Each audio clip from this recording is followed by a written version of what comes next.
bismillah wax leen ci corona ji le source aané attention danger ndax lu tollool 354 cas benn moom ñàkk na ca bakkanam inna lillahi wa inna ilayhi rajiun fukk ak juróom-ñeent day Sowétas cas grave Le Quotidien ne kay ne doorteelu troisième vague ba day daal dinay door téeméer boo jël ñeent fukk ak juróom yëpp ay cas yi garaaw la Sowétas waaw te bi yoon nag xale yi la mbir mi gën a laal maar di taali askan wi ci boppam téeméer boo jël juróom benn dong laa lay wax ni ñoo ñax ñoo vacciné wu de terminé ne kay ne waaye vaccin yooyee AstraZeneca Sénégal gi lée mbir mi dafa mujj jeex pikir yee jeex na di laas Abdoulaye Diouf Sarr kay ci xat-xat la nekk de cas yi nga xam ne yokku ak fikir yi nga xam ne kon jeex na léegi ko tijee ne waaye Abdoulaye Diouf Sarr day waaw dafa wane carrément ne mënatul te leen na nangu na impuissance sam ci troisième vague bi lee waaw parce que ministre de la santé nag démb ca RTS waaw daal di ne nangu ne doomu jàngoro ji kon ma ngay tasaaroo ci biir réew mi lee Abdoulaye Diouf Sarr teg na ca ne léegi na xeex a fi sës nañ leen xeex te wax ne yi doomu jàngoro ji lee dëkk naa ngin de bokk naa ngin kër de yéene kaa gi ne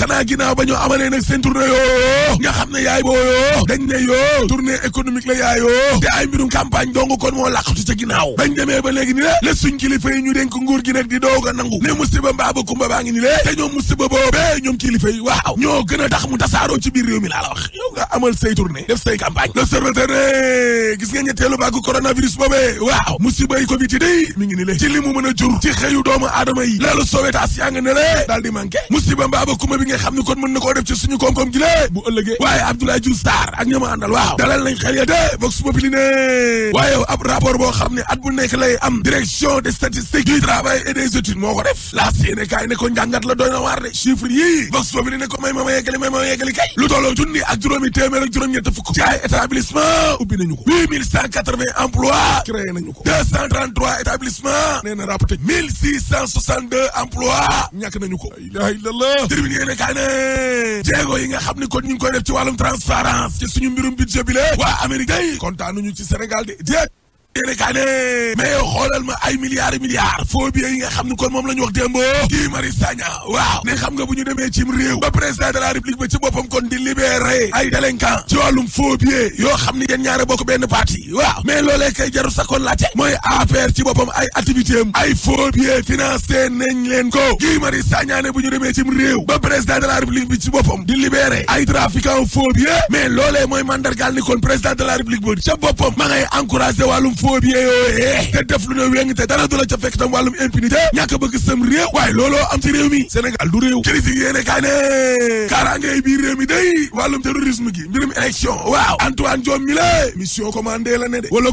commandé ma ne la bagage CDC yëpp ci ndodal Antoine Diome laa lay wax nii la lalu yéene kaa gi ne démb rek bi mu fi nekkee magistrat procureur dossier politique bi nga xam ne moo écarté Khalifa Sall ak Karim Wade mi la Antoine fa ne woon les fa yéene kaa ne code électoral ba day waaw altine ji di ñëw lay dem nag plénière Macky Sall daal dëgg na ca accélérateur ba rek parce que code ba ginnaaw bañ ko déggalee ca conseil des ministres mu daal di ko yóbbu daar assemblée nationale texte boobee dana jàll commission technique suba ci samedi ji ñu woote ko plénière altine ji di ñëw 12 juillet éy Samba foofu dee boo sàgganee dana tàngati ñoom Mamadou Lamine Diallo day CRD daal dinañu woote askan wa ngir ñuy ñëw nag manifester ngir baare Macky Sall mi ne li mu bëgg 24 heures yéene kaay ne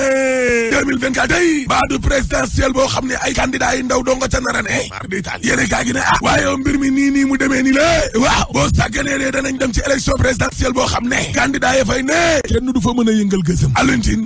nee na est-ce que xel mën naa xalaat rek 2024 élection présidentielle boo xam ne Karim Wade du ca bokk Khalifa Sall du ca bokk Ousmane Sonko du ca bokk loolu xel mën na koo nangu déedéet waaye rajo jowoon day ne xam nga fi mu nekk nii ñii lan lañ war a def wàccee tension bi delloo siwaat xel yi dalal xelu nit ñi jël paasu Adji Sarr bi lee ak Ousmane Sonko tourné ko waaye LD Debout day waaw nee nañ gis nga Macky Sall mi lee jàpp doomu adama yi di leen te ci kaso bi jaay doole génnee ci ku la neexul teg ko ci ñàkk jom Macky Sall lépp lu ñu waxtaanee woon ci wàllum démocratie daal dina koy yàq mooy li koy ànd ak dal Macky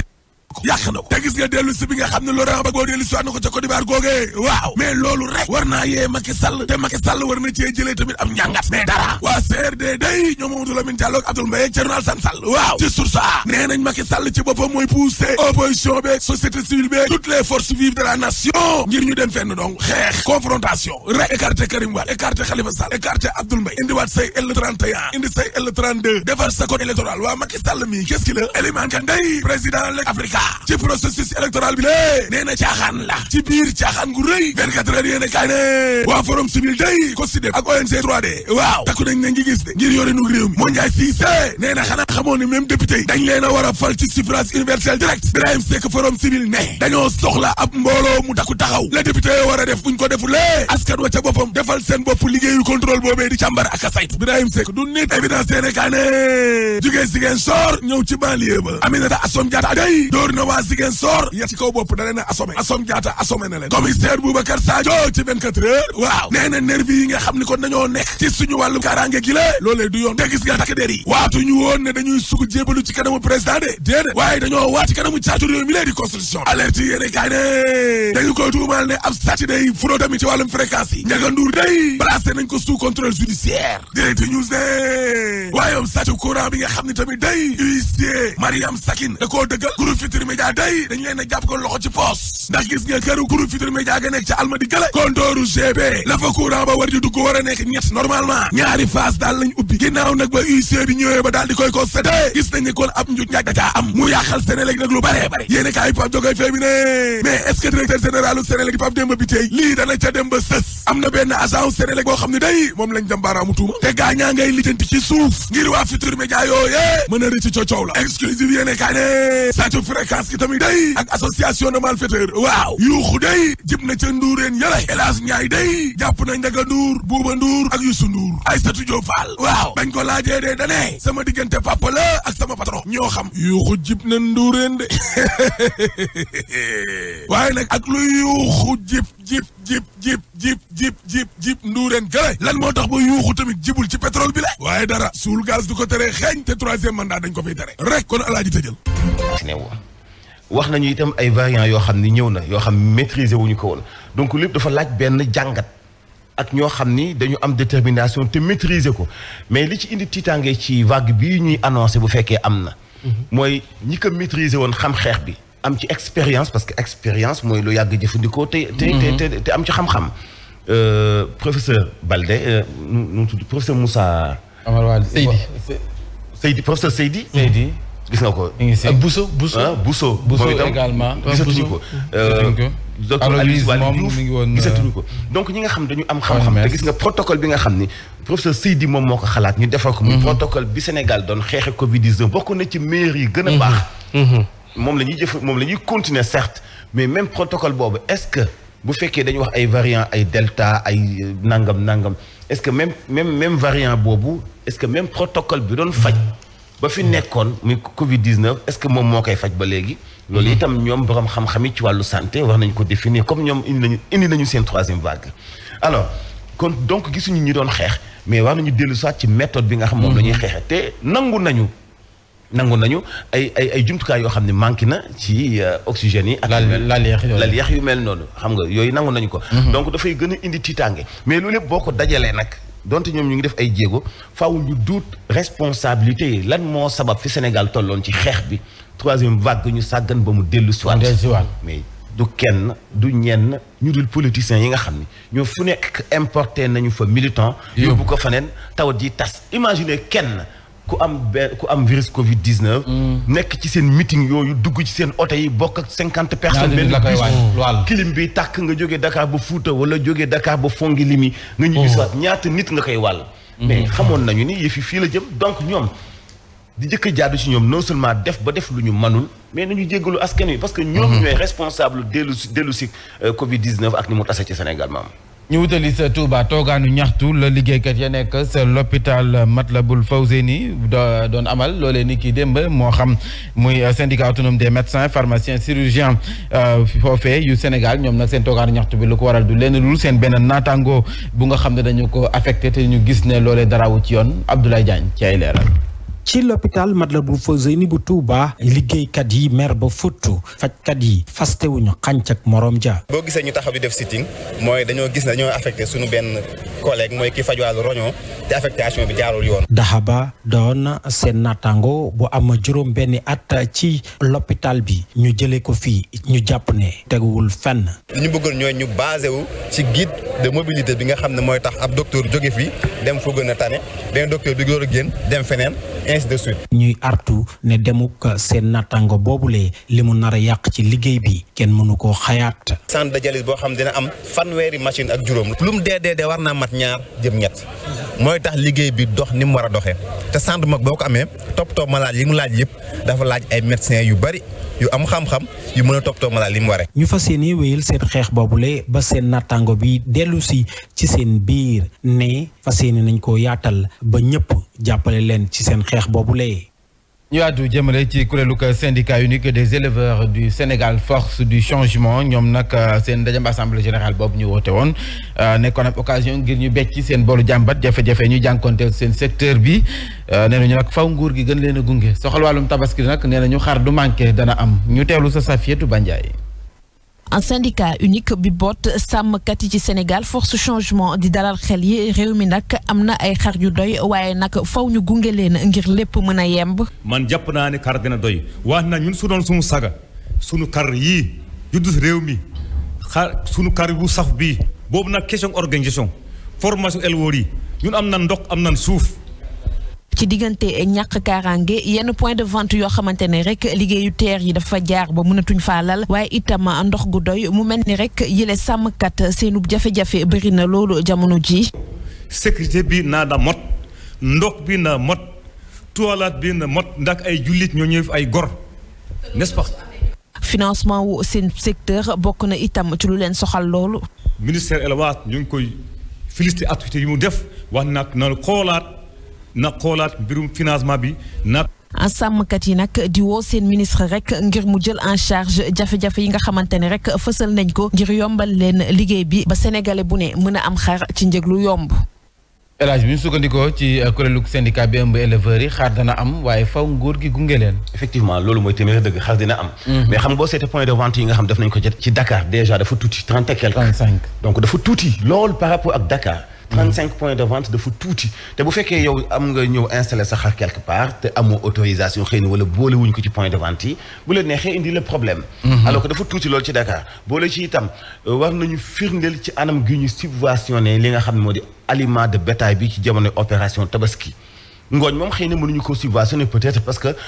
dafa nekk ci biir secteur informel yow mi bay sa gerte wala nga indi sa ngooñ jëlee ko Saalum yaa xam li nga ci dépensé ak la nga koy jaayee mais teewul ñoom ci seen bopp sàmmkat yi fexe nañu bu tënk ko fu ngooñ toll xam nañu ni fii la toll bu yokkoo 1000 francs xam nañ ko bu yokkoo 2000 xam nañ ko mais l'essentiel sàmmkat yi aussi li ma leen di ñaax gis nga boo sàmmee lu toll ci fukki at nga am ko ak jur di ko sàmm di demander ti ñu lay financer gunge di la gunge dinaa laaj yow sa ambition ak sa pas-pas ci secteur boobu ak connaissance bi nga ci am gis nga sàmm production la boo xamante ni amul tànk ginnaaw tànk kanam la am boo ci nekkee 5 ans 6 ans di gën di dellu gannaaw mieux vaut nga bàyyi ko parce que dafay xam nga xar juróom-benn weer lay am doom béy yi ëpp juróomi weer la ñuy am doom donc année bi nii benn at bi xar mën na am doom ñaari yoon mais li ci des mooy àll yow yaay am fenn foo toll am benn vision boo am ay perspectives ci sa kanam bëgg a soppi secteur bi nga nekk def ko mu nekk entreprise gis nañu fi ay misaalu comme ay BKR doon ay entreprise yoo xam ne tey ay nit dañu fay liggéey te ci wàllu élevage dañuy yëngatu mais mënoo toujours nag dem gàddu sa ñetti nag wala sa ñaari bay ñëw indi jaay ni yaa ngi ci biir secteur bi toujours nga yow sa benn xar ba amee doom nga jaay nga xar déwén mu amaat doom nga jaay nga tënk foofu te ni yaa ngi ci biir élevage bi donc bu boobaa yaa ngi ci biir mais amoo ambition toujours ci tàllal loxo ngay dëkk te am na secteur yoo xam ne boo ci nekkee bëgg dëkkee tàllal loxo mais ki ngay tàllal loxo dalaa tàll ki ngay tàllal loxo politicien bi nguur gi xalaatuñu lu dul soppi la militant bu leen di voter bu leen xaar ay financement ci banque c'est vrai que nag jamonoy opération tabaski benn jeune entrepreneur boo xam ne éleveur la comme Mame Mbaye Ndiaye mun na dem ci banque jël fa benn 20 millions benn 30 millions dem jëndi ay xar yàpp ko indi ko parce que wàllu commerce lay def loolu moom mënut a tàqalikoo ak milieu élevage mais nag bu fekkee toujours dañuy boot ay nit di wooyu seen bopp benn syndicat nit ñooñu ñu boot li ñuy dalale seen xel mooy amuñu financement amuñu ndox état jàppale wuñu mais du loolu yéen am nañ seen ambition état bi day jàppale élevage ci ban anam état bi talul élevage talul agriculture secteur yi nga xam dafa am doole te ñu ëpp ci Sénégal yi di ci yëngatu yitteelul gouvernement bi parce que li ëpp ci li muy génne ci poche ki ci yëngatu ci lay dugg donc loolu yitteelul gouvernement bi nañu jéem a nekk ma dar daraan ku la darlu nga dar sa bopp jeex na ku nekk jàppale sa bopp am na sa benn xarit mu yónnee benn message moom mi ngay xam ne kon peut-être jàppale gi ci wàllum sécurité comme vol de bétail bi nga xam ne yaa ngi doon wax yaa ngi ko doon xeex nee na ñu criminaliser ko foofu war na leen jàppale wàllum ndox mi peut-être ñu jàppale leen si nee na daal loolu bu ñu leen si jàppale woon dana gën. li ma la wax ni le gouvernement bi faalewu leen. du leen financer wala mu dooleel leen. mooy vol de bétail bi même boo demandé wul nguur gi dara nguur gi na criminaliser vol de bétail ba nga xamante ni mooy jàppale bi ëpp. mooy jàppale bi ëpp solo. bu la kenn sàccalul sa jur nga nekk ci wàllu kaaraange li ci des yi nga ko mën a taaba mais xoolal 10 ans kañ la président Macky Sall jiite woon Sénégal 2011 wala 2012 ba 2021 9 ans mu dig ñu criminalisation vol de bétail mais tey la sàcc yi ëpp ba ci opération tabaski yi da ngay gis ay booy yu toog taf ñu sàcc seen benn xar bilaay dem sangi jaayaat xar dana am waaw léegi en réalité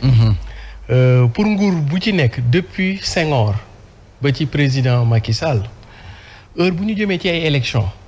tabaski bi yow ak événement boobu nguur gi dina fexe ba nga xam ni problème du am ren pour tabaski ren gouvernement du Sénégal mobilisé na 5 milliards léegi 5 milliards yi nan la ko mobiliser xam nga association éleveurs yi ci gën a am doole ils sont au nombre de 6 ba 7 léegi ñooñu lay lebal 5 milliards yi ñooñu la koy tas.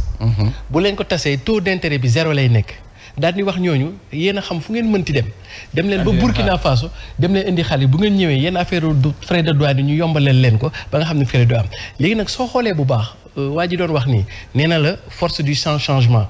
c'est-à-dire que c'est la politisation même tabaski sax dañ koy politiser xam nga lu tax parce que souvent gouvernement bi buy jox financement yooyu boo koy lebal à taux zéro doo koy lebal ñi nga xam ne dañu xaw a bokk ci moom mooy ñoom saw ñooñu ngay gis ñi nga xam ne xaw nañu pro régime donc ñii ngay dégg nii mooy groupe éleveurs yi nga xam ni ñoom waa PDS na ñoon bokk en général ñoom du ñu gis xaalis bi moo tax nag ñuy génn nii di kaas mais lenn li ma la mën a kiiwal te état bi waru ko doxal parce que ñoom ñëpp ay sénégalais nañ ñoom ñëpp ay éleveurs nañ mais lenn daal lu ma la mën a wax mooy gouvernement bu Sénégal ñu jëm ci ay élections une année électorale année boobu lépp mën na am ba mu des problème mu xar parce que da koy jël au devant maintenant la question stratégique mooy est-ce que tey jii c'est pertinent ñu nekk dans l'opérationnel dans l'événementiel ou bien montant boobu war nañ ko mën a investir dans le long terme ba nga xam ne ëllëg dootuñu soxla c'est-à-dire que nan nañ mën a jëlee par exemple budget boobu ñu toog def benn programme boo xam ne dootuñu soxlaati année prochaine gars yi di dem di wuti xar parce que comme li Mansour wax gouvernement bi mais développement filial loolu intéressé wu leen moom ay question politique moo ko intéressé élection yaa ngi ñëw du jël risque day bàyyi ba day lijjanti lépp ba ñëw dem élection après mu leen di dig rek quoi ñoo kuréelu ko syndicat bi ëmb kon éleveurs yu Sénégal ñoom ñu ngay xam ne kon daañu woote ak ndajam forum su ko defee ñu waxtaane yenn saa yi jafe-jafe mi nga xam ne mooy am ci diggante sàmmkat yeex baykat yi ni ma leen ko waxee ci ndorteelu bii la jotaayu xibaar baccalauréat bac technique résultat yi tàmbali naa wadd démb foofee sa Kolda si juróom fukk ak benn candidat yi nga xam ne ñoo doon jongante série T ak G 12 ñoo ci jàll fukk ak ñaar am na si na kon nag benn mention bien ñett ñu nga xam ne ni am nañu mention assez bien mu mel ni kon téeméer ba jël ñaar fukk ak ñeent yi toftal moom mooy taux de réussite ba ñaar fukk ak ñeent ñoo war a dem si ñaareelu xaaj ba ñu ànd see Pape Kadiali Badji.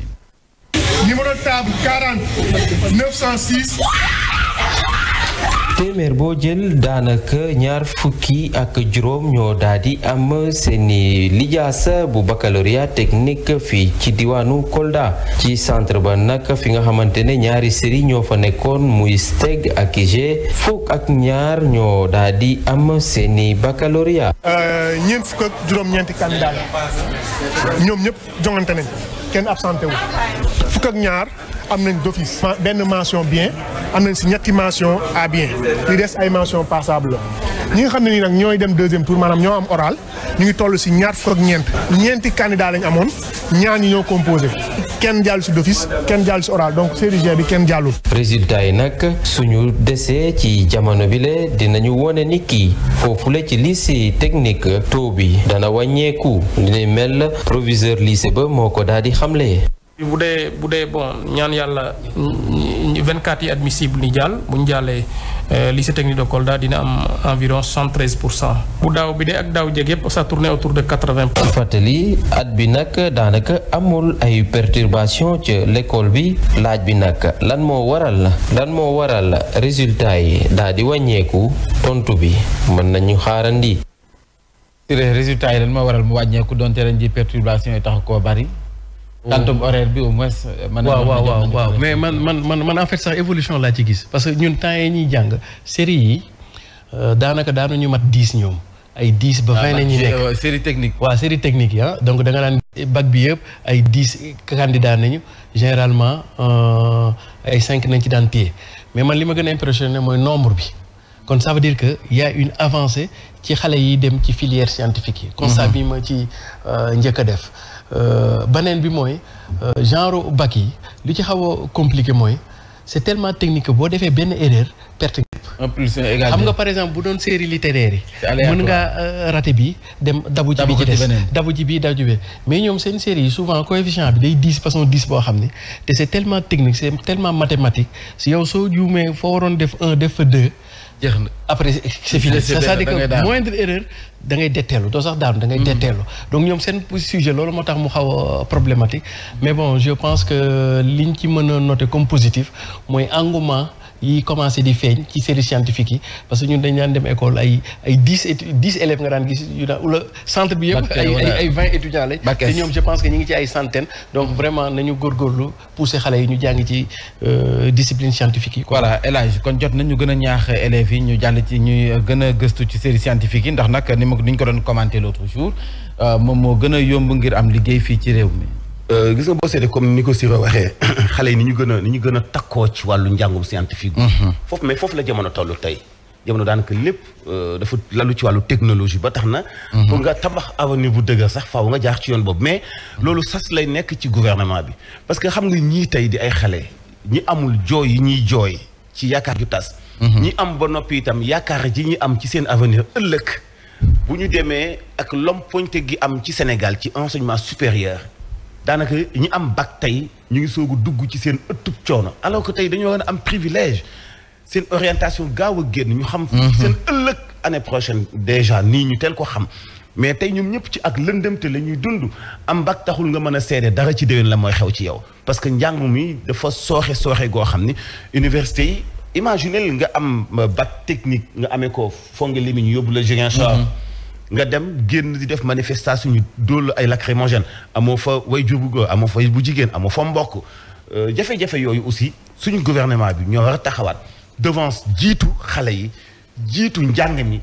waaj ay bérébu jàngukaay ay orientation ay centre yu ñu formé gone yi def collaboration ak même seen site boobu ñu doon yóbbu mécaniciens yi côté yeen ba nga xam ñu jàng wàllu technique daañu leen teel a qualifié loo ñu teel a am liggéey suñu nguur gi dañuy xool ci njàng mu kawe mi pour mën a teel a orienté xale yi ñu teel a jàng tugal 22 ans 25 ans jeexal nga sa jàng di xalaat wàllu liggéey tey da ngay dem ba am 30 et quelque nekk ci yóotu noo eggalee sam njàng wala nga dem ba commencé liggéey sax d'ailleurs di soogu ut yenn diplôme yi ay master ay doctorat moo lay wan ne suñu enseignement supérieur baaxul dana waar ñu àddu jëmale ci mobilisation bu mag ba nga xam ne njiital gëm sa bopp ak mouvement am dañu ko woote woon foofee sa place de France mbooloo mu takku teew fa moom Bougane Gueye Dany jot na faa yëkkati ay kaddu di xam ne kon njiitalam président Macky Sall na mu doxalee li nga xam ne moom mooy chef de village yi bëggu leen def lu dul ay électeurs ngir nag ñu votel nguur gi ñu ànd Cheikh Mohamed Diop. njiitalug mouvement gëm sa bopp ci ab mobilisation bu jéggi dayoo ma nga woon ca Thiès benn dëkk ñaari gaar ci àllaba gi ñu génn lépp soxol ci tournée yu may amal di tournée tibb tànk Bougane Gueye Dany dem ca Thiès ngir fas yéene wax ak askan wa fa yeewoo ci yenn ci ay pexe yu njiiti réew mi moom président de la république lal ngir fexe am ñetteelug mandat ci boobu leeg ndaje mboolem seen responsable mouvement bi ni mel yëkkati nañu ay kaddu wax ci jafe-jafe yi Thiès ak yenn ci ay communes yu ko wër njiitalug mouvement gëm sa bopp moom président Bougane Gueye Dany daal na ci pëtaxlu ngir ñaawlu itam doxalinug njiiti réew mi moom Macky Sall ci fas yéene jëfandikoo yeneen ci ay chef de village ngir mën leen a def ay électeurs pour Benno Bokk Yaakaar Bougane Gueye di xamal askan wa yeewoo ci Thiès ne mérité wu benn yoon li ñu nekk di dund jamono ji ndax ambition wu Macky Sall mi ngi yam ci jox askanu Thiès mburoog soow ci jamono ju metti gi nga xam ne njëgu dund gi yokku na mouvement gëm sa bopp ginnaaw mobilisation bu exceptionnel gi mu amal ca Thiès fas yéene na delloo buum ca boy boy ga ci aljuma ji ñu jëm ca Mbàkke ànd ko ak fédération bu Bawal la aja mu ngoog Siré noo gisee doxalinu gëm sa bopp rawatina mobilisation bi ñu def sa Thiès. waaw en fait c'est une forte mobilisation gis nga tey jii mën nañu wax ni son excellence le président Macky Sall dafa perdre sa sérénité légendaire xam nga lu tax mu perdre ko parce que dafa am lu ñuy tuddee la nouvelle opposition yu ko jël en tenaille ki ko jël en tenaille ci kanam c'est Pastef yéen a ngi fàttaliku. bi Pastef ne dafay def mobilisation financière en 24 heures ñu dajale ay centaines de millions léegi nag ñu waroon a bëgg a def ñoom benn nemmeeku tour léegi président nemmeeku tour boobu daf ko xawoon a perturbé ba nga xam ni ci la tëggee moom tournée économique yooyu pour mën a court-circuiter nemmeeku cour boobu waaye dafa fàtte ni ci ginnaaw lu mu sulli rek waa gëm sa bopp yi suul ko c'est-à-dire que le président dañ ko téye en tenaille ba nga xam ni Sonko mi ngi ci kanamam moom bu xoolee ci kanamam Sonko lay gis mais bu gestee ci ginnaawam Bougane lay gis léegi nag ñu jël ko en tenaille en sandwich loolu moo ko xaw a perturbé parce que opposition boobu bokkut ak ni muy doxalee ak yeneen opposition classique yi nu ñuy doxalee léegi nag damay dégg ñu bëri ñuy faral di wax naan comme Covid bi dugg si na nañu arrêté rassemblement bi ma ni non parce que président jël na moom yëpp xamoon na ko kon donc na nekk démocrate jusqu'au bout comme moom jël na temps xam risque yëpp def tournée économique ak politique am na bàyyi ñeneen ñi tamit ñam quoi parce que comme ni ñu koy waxee ci tooñ bu dee question bu fekkee dañuy naan rek na ñëpp mandi rek quoi comme ça jotaay bi naan mandé ci gën na ñëpp mandi rek après bu ñu mandee bu ñu giifee nag ñu xoolaat nu ñuy def quoi mais nag na démocrate na bàyyi déjà gëm sa bopp mi ngi ci ginnaaw waxatuñ ko mais nemmeeku tour bi moom mënu ko teree am moom na démocrate rek nemmeeku tour moom day am waaw day am moom nemmeeku tour bi day am waaw moom na démocrate jusqu'au bout comme kay di tibbi tànk moom waaw ñi ngi koy nemmeeku tour en avant tubbi tànk en ginnaaw le président voilà est pris en tenaille vive la nouvelle opposition. jaajëf kon bon week-end Siré Sy. et excellent week-end à vous aussi mon cher. bon week-end. waaw week-end bi fan la dañuy lakki picc. dem këppatal. waaw mais tabaski gi ngi jigee si nag. kon dañuy dem daral ba toog. waaw dañuy jaay xaar. dañuy dem jaayi xaar. dañuy jaay xaar waaw toog. man daal loolu mooy activité bi ñu bëggee xaar ñëw fa. bëggee xaar aussi ngexoox. ñu ñëw ngeexoo. waaw boo amee 600000 boo amee 700 boo amee 800. Siré Mbaye man jënd naa sama buum ba pare li ne maa ngi lijjanti ji xar ak xartum. jaajëf rendez-vous à 13h. incha allah merci jotaay xibaar bi ci kàllaama